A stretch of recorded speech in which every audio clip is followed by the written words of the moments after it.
By the way, when I call the Queen of England a hunchback Skeksis, I've been sitting over a microphone for 18 years. I've kind of got the beginnings of a hunchback. And I got a lot of old folks I love that have hunchbacks. My point is that the globalists are really evil caricatures of like evil witches. And you got Quasimodo, the lovable hunchback. My point is that they're wicked, they're twisted, they're inbred, they're hateful. They're always digging up dead little kids on their property. I mean, it's just, these are sick filth. I mean, they really are sick filth, and they've decided the whole planet's theirs. And they're in charge because they're intelligent and ruthless. And it's time for us to stop being such just pushovers. Good men have stood down and let evil take over. And it's time to reverse the tide, okay? That's what I'm saying.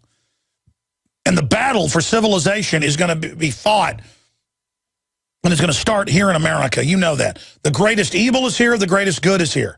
People ask, why is there that paradox? It's always that way. History's happening right now, folks. It's time to get aggressive. I don't call it arrogant. It's not arrogance. It's that you're in the right and you are standing up, and don't be timid. The number one thing is be confident in your fight for liberty. Notice they're always telling us to be timid. Don't be timid in politics. That's how you get ahead. Meanwhile, they're all arrogant and aggressive because they are running the show. Let's talk to Scott in California. You're on the air, sir. Go ahead. Hey, Alex. I just had I've been a diabetic for 27 years. I got it from a vaccine when I was 5. Doctors obviously didn't tell me that. But my question was, do you know anything about cures that have happened, but they don't go public because the companies can't make any money off of a cured disease? Hello? Yes, sir, I'm listening to you. Your phone was breaking up a bit. Go ahead. You're asking me a question? I had a question about... being a diabetic? And just if there's any cures out there and these things have been kind of covered up. I know somebody that's high up in a cancer company. And well, listen, I want to explain this. There are a lot of treatments that have been proven in many studies to help with cancer, to help with diabetes. Some people can reverse, depending on the type of diabetes they have, or slow it down. Ray Kurzweil says he's cured his. Undoubtedly, a lot of it's diet. But if your pancreas is already completely shot, or depending, I've had medical doctors on, I'm no expert on this, it depends. But anybody that says we can diagnose cancer, we can cure it, we can, 100% is full of baloney. Undoubtedly, there are a lot of vitamins, minerals, treatments, things that if you just get off the GMO, you get off the aspartame, you get off the processed sugar, you start exercising, you stop eating the gluten. I mean, a lot of people on record are able to reverse it and control it down to the point where the doctors go, well, you're in remission, but you still have it. Because technically they don't want to say it can be cured because it can always come back. But we know this. Diabetes is up several thousand percentage points from what it was just a few decades ago. You can look that up yourself. So the biggest thing is don't get it to begin with. And, of course, some of it is genetic, but it's kind of like a you can have a genetic predisposition to be extremely skinny, or you could have a genetic what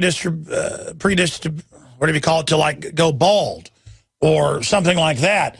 But if you do certain things, it makes you not go bald as quick. Or so there's mitigating things. They want to make it all about, well, you've just got this genetically, so that's why, you've got diabetes now.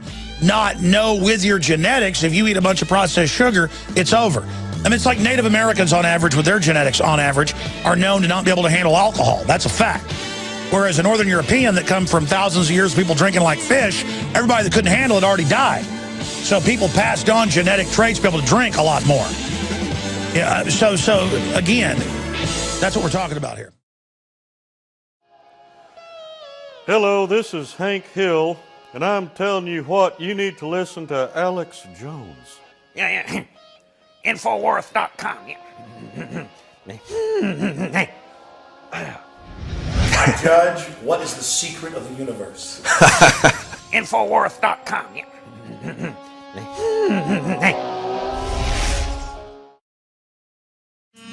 the way, if you don't think the Soviets killing more than 60 million people, Mao upwards of 80 million, is hell on earth and the devil running wild, I don't know what is. And we got hardcore globalists here that really want to wreck this country and come after everybody. And to all the middle-class people out there, I don't care what color you are, who you are, you're going to lose everything under the New World Order. I mean, if no one will stand up to the foreign banks, they will take everything and go move it to Switzerland or a few other safe zones like Luxembourg. Okay? I mean, this is what they'll do, so you need to understand that. I'm going to go to some of your phone calls ahead of our guest joining us. But they just get people to buy into the idea that it's cool to be for tyranny. We have a video up on Infowars.com. Obama supporters signed petition to put carcinogens in the water for Obama. And as long as you say, for Obama, they do it. Let's kill babies, for Obama. Let's arrest gun owners, for Obama. Let's have a new Holocaust, for Obama. They sign it. Let's ban water, for Obama. And they just go, for Obama, for Obama. And you go, hey, you know, the health care bill's written to rip you off. Hey, you know, government involvement in health care is what made it get so expensive to begin with, just like education. Hey, you know, this has happened before. Hey, by the way, why do you think big banks are financing this? Shut up, racist. And it's just, they're literally just dumb, unintellectual people that walk around watching MSNBC and believe they're intellectual, and then their answer to you is, don't show off, racist. That's a lot of smart talk, racist. And you're like, actually, I would... get out of my way, racist. They're really pathetic. And just because they're pathetic doesn't mean I have to be their slave. Just because they can get a majority of people to want to be run over by the New World Order doesn't mean it has to happen to us. We have individual God-given rights, folks. Frank in North Carolina, you're on the air, sir. I appreciate you calling in today. Yeah, thanks, Alex. I just wanted to speak briefly to your, primarily, specifically to your young, new listeners, veterans, and active duty military. I've been listening to talk radio for about 23 years now, and I pretty much heard it all. I was a big Rush Limbaugh follower for 16 years, so I know his whole diatribe. I know all of that. But there's a general that you probably didn't learn about in basic training or boot camp, and his name is Smedley Butler. He was a Marine Corps general. He was a two-time recipient of the Congressional Medal of Honor. You might want to go look him up on the internet. His name is Smedley Butler, B-U-T-L-E-R. He wrote a little book called War is a Racket, and that's exactly what it was then, and it's exactly what it is today. But I wanted to, you know, for the young listeners out there that are new to all this, there are these war cheerleaders on mainstream talk radio. You know, Rush Limbaugh, Sean Hannity, Glenn Beck, Bill O'Reilly. I go on and on and on. For the past 20 years on my local radio stations, there's one thing all of these people have in common. Not one of them ever served in the United States military. You might want to think about that and go look up what Smedley Butler said. Well, notice that Smedley Darlington Butler, Frank, also stopped a coup that was planned by people in the U.S. government, namely Prescott Bush was the German front guy, and was able to stop it. They tried to hire him because he was an anti-communist at the time.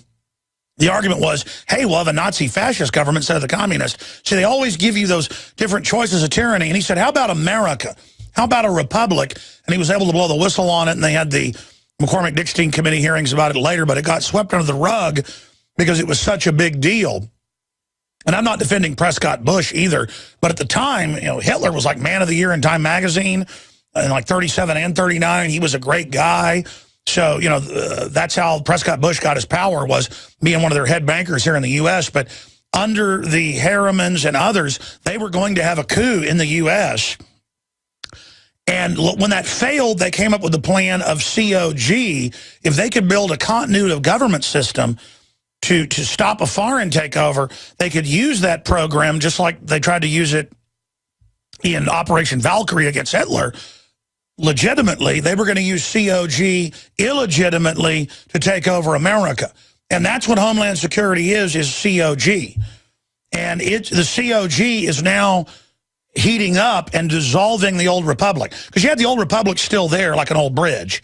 and they built a new bridge that's tyranny, and now they're tearing down the old bridge. We're now going into that process. Does that make sense to you, caller? Yeah. Did you ever get that information back in January of 2009 where Rush Limbaugh went on that rant where he explained that he'd been lying all these years, and he started talking about the New World Order, CFR, Bilderbergs, how there was this elite group of people that actually controlled that the president, Congress. Yeah, I think that was dark. I think that was dark satire, though. Now you can watch the InfoWars Nightly News streaming live as it happens for free. Check it out at Infowars.com/show.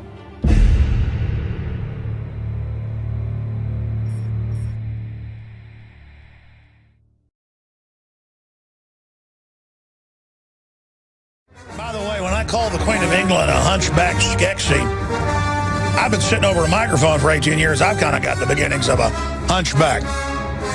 And I got a lot of old folks I love that have hunchbacks. My point is that the globalists are really evil caricatures of like evil witches. And it's time to reverse the tide, okay? That's what I'm saying. And the battle for civilization is going to be fought, and it's going to start here in America. You know that. The greatest evil is here, the greatest good is here. People ask, why is there that paradox? It's always that way. History's happening right now, folks. It's time to get aggressive. I don't call it arrogant. It's not arrogance. It's that you're in the right, and Quasimodo, the lovable hunchback. My point is that they're wicked, they're twisted, they're inbred, they're hateful. They're always digging up dead little kids on their property. I mean, it's just, these are sick filth. I mean, they really are sick filth, and they've decided the whole planet's theirs. And they're in charge because they're intelligent and ruthless. And it's time for us to stop being such just pushovers. Good men have stood down and let evil take over.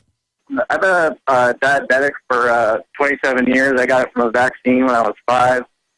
Doctors obviously didn't tell me that. But my question was, do you know anything about cures that have happened, but they don't go public because the companies can't make any money off of a cured disease? Hello? Yes, sir, I'm listening. You are standing up, and don't be timid. The number one thing is be confident in your fight for liberty. Notice they're always telling us to be timid. Don't be timid in politics. That's how you get ahead. Meanwhile, they're all arrogant and aggressive because they are running the show. Let's talk to Scott in California. You're on the air, sir. Go ahead. Hey, Alex, I just had